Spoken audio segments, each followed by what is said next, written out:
امریکی صدر Donald Trump نے کہا ہے کہ امریکہ اور ایران کے مذاکرات کار جنگ کے خاتمے کے لیے معاہدے کو حتمی شکل دینے کے کافی قریب پہنچ چکے ہیں۔ انہوں نے کہا کہ آبنہ ہرمز کو جلد کھول دیا جائے گا اور انہوں نے بڑا دعویٰ کیا ہے کہ امریکہ ایران امن معاہدہ تقریباً طے ہو چکا ہے۔ ڈونالڈ ٹرمپ کے مطابق اب بات چیت معاہدے کی شرائط اور تفصیلات پر چل رہی ہیں۔ انہوں نے تفصیلات بھی بیان کی، ساتھ ہی کہا کہ امریکہ کے اور ایران کے مذاکرات کار جنگ کے خاتمے کے لیے معاہدے کے قریب پہنچ چکے ہیں۔ مشرق وسطی اور جنوبی ایشیا کے کئی رہنماؤں کے ساتھ ہوئی ٹیلی فونک گفتگو کے بعد یہ اہم پیش رفت ہوئی ہے۔ اپنے social media platform Truth Social پر ٹرمپ نے ایک پوسٹ میں کہا کہ امریکہ، ایران اور خطے کے کئی ممالک کے درمیان معاہدہ تقریباً طے پا چکا ہے اور صرف کچھ آخری باتیں باقی بچی ہیں۔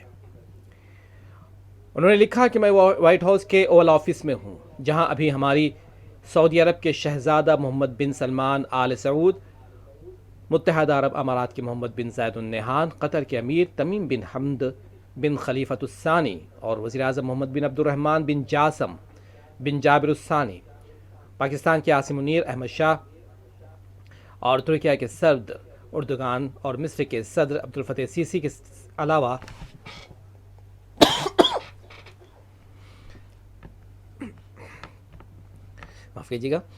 اردن کے شاہ عبداللہ دوئم اور دیگر کے ساتھ بات چیت ہوئی ہے۔ ٹرمپ نے کہا کہ یہ حالیہ مہینوں میں ایران اور علاقائی سلامتی کے حوالے سے ان کی سب سے بڑی سفارتی پہل ہے۔ انہوں نے مزید کہا کہ امریکہ، ایران اور مذکورہ دوسرے ممالک کے درمیان ہونے والا معاہدہ تقریباً طے ہو چکا ہے، صرف حتمی منظوری باقی ہے۔ ٹرمپ نے کہا انہوں نے اسرائیلی وزیر اعظم بنجامن نیتن یاہو سے بھی الگ سے بات کی اور بہت اچھی بات چیت رہی۔ ٹرمپ کے مطابق اب بات چیت معاہدے کی شرائط اور تفصیلات پر چل رہی ہے۔ معاہدے کی حتمی تفصیلات اور باریکیوں پر تبادلہ خیال کیا جا رہا ہے اور اس کا جلد ہی معاہدے کا جلد ہی اعلان بھی کر دیا جائے گا۔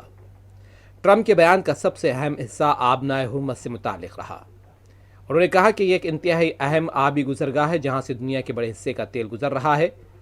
سمجھوتے کے کئی دیگر حصوں کے ساتھ ساتھ آبنہ ہرمز کو بھی کھولا جائے گا۔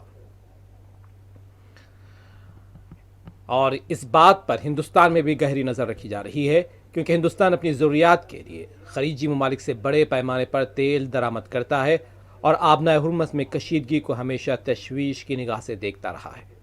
ایران کے ساتھ کشیدگی کم ہوتی ہے تو اس سے تیل کی قیمتوں، جہاز رانی میں خلل اور سپلائی چین سے متعلق خطرات کو کم کرنے میں مدد مل سکتی ہے۔ ٹرمپ نے اس مجوزہ مفاہمت کی یادداشت کی مکمل تفصیلات تاہم شیئر نہیں کی اور نہیں بتایا کہ اس میں کون سا ملک کیا کردار ادا کرے گا۔ وائٹ ہاؤس کی طرف سے بھی فی الحال کوئی اضافی معلومات نہیں دی گئی ہیں۔ تو ایران کے مذاکرات کار اور امریکہ کے مذاکرات کار جنگ کے خاتمے کے لیے معاہدے کو حتمی شکل دینے کے کافی قریب پہنچ چکے ہیں۔ ٹرمپ نے ایک انٹرویو میں بھی کہا تھا کہ مجوزہ حتمی معاہدہ ایران کو جوہری ہتھیار حاصل کرنے سے روکے گا اور یہ بھی یقین بنائے گا کہ ایران کے افزودہ یورینیم کو تسلی بخش انداز میں سنبھالا جائے۔ ٹرمپ نے کہا میں صرف ایسے معاہدے پر دستخط کروں گا جس میں ہمیں وہ سب کچھ حاصل ہو جائے جو ہم چاہتے ہیں۔ تازہ تجاویز میں آبنہ ہرمز کو کھولنا، بعض ایرانی اثاثے بحال کرنا اور مذاکرات جاری رکھنا شامل ہے۔ امریکہ اور ایران کے درمیان تمام محاذوں پر جاری لڑائی کے خاتمے کے لیے امن معاہدے کو حتمی شکل دینے کا اعلان آج دوپہر تک متوقع ہے، اور امریکی اخبار دی واشنگٹن ٹائمز نے ذرائع کا حوالہ دیتے ہوئے کہا ہے کہ ہفتے کی صبح معاہدے کے مسودے پر اتفاق ہو گیا تھا اور اس کا 24 گھنٹوں کے اندر اعلان کیا جا سکتا ہے، یعنی آج دوپہر تک اعلان متوقع ہے۔